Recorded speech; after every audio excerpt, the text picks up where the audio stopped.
Selamat pagi, nama saya Cecilia Veronica dari kelas A2 Pagi Manajemen.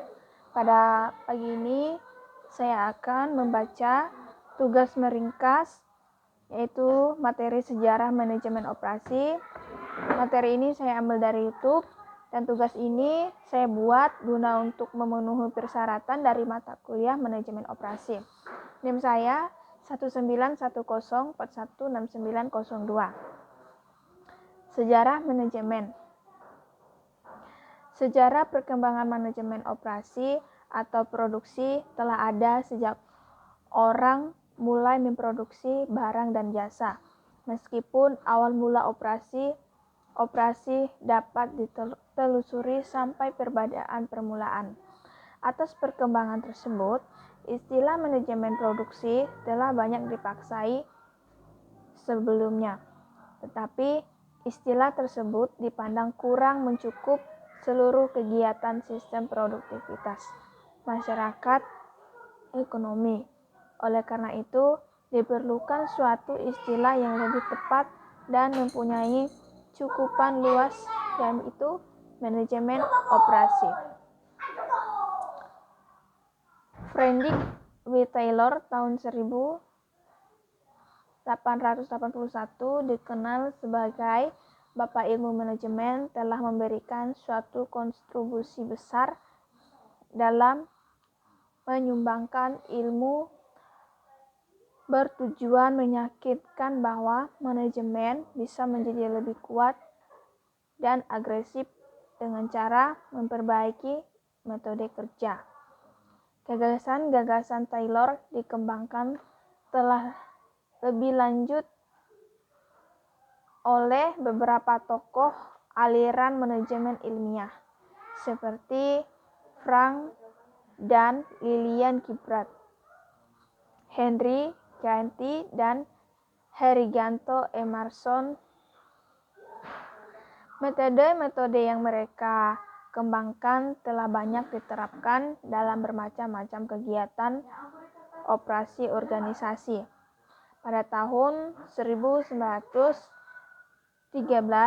Henry Ford Charles Sorsen mendukung pengetahuan mereka akan komponen yang didistribusikan dengan lini produksi. Pengendalian mutu juga berperan besar dalam sejarah manajemen operasi. Edward dan Demitz tahun 1950 dan Frederick Taylor berpendapat bahwa manajemen harus berbuat lebih banyak untuk memperbaiki tingkah laku kerja dan proses agar mutu menjadi lebih baik. Sumbangan dari ilmu lain termasuk teknik industri manajemen sains. Yang pertama itu ada pembuatan keputusan dalam operasi-operasi, yaitu pembuatan keputusan merupakan elemen penting manajemen produksi dan organisasi. Keputusan-keputusan manajemen operasi akan menentukan efektivitas dan efisien fungsi-fungsi produksi. Proses dalam pembuatan keputusan operasi diantaranya yang pertama, perumusan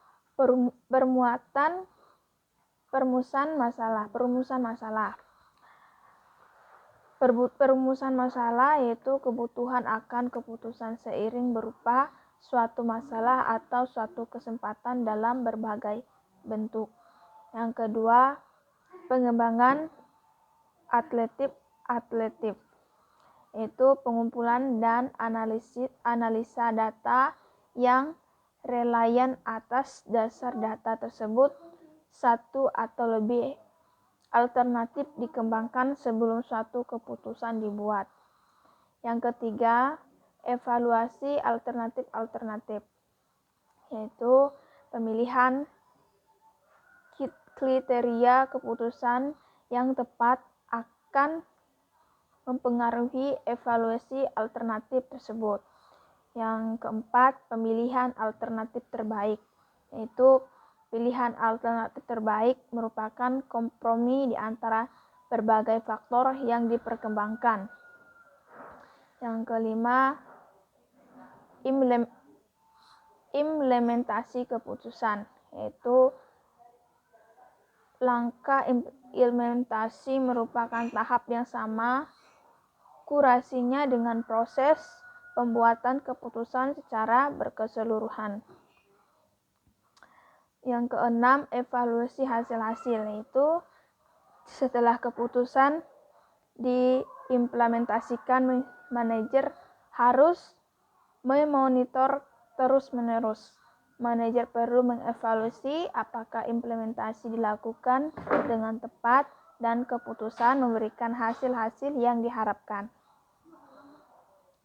Kerangka keputusan operasi dapat diuraikan sebagai berikut. Yang A, bagian A-nya, pertama yaitu proses. Keputusan proses merupakan cara pembuatan produk atau pemberian jasa. Desain proses berhubungan erat dengan desain produk sehingga memerlukan koordinasi antara pemasar dan operasi-operasi. Yang B, kapasitas. Keputusan kapasitas ditunjukkan pada penyediaan volume keluaran yang optimal bagi organisasi. Keputusan ini menyangkut pengembangan rencana kapasitas jangka panjang, jangka menengah, dan jangka pendek. Yang ketiga, persediaan. Persediaan merupakan harta penting yang harus dikelola secara baik. Para manajer persediaan membuat keputusan yang berkenan mengenai pengolahan sistem logistik. Yang keempat, tenaga kerja. Keputusan ini bersangkutan dengan perancang dan pengelolaan tenaga kerja dalam operasi-operasi. Dan yang kelima, fungsi operasi bertanggung jawab, yaitu yang kelima, kualitas. Kualitas fungsi organisasi bertanggung jawab atas kualitas barang, dan jasa yang dihasilkan. Kelima, bidang keputusan di atas merupakan kunci keberhasilan manajemen, produksi, dan operasi. Bila setiap bidang keputusan dibuat secara tepat dan dipadukan secara baik dengan bidang keputusan lain, maka fungsi organisasi dapat dikatakan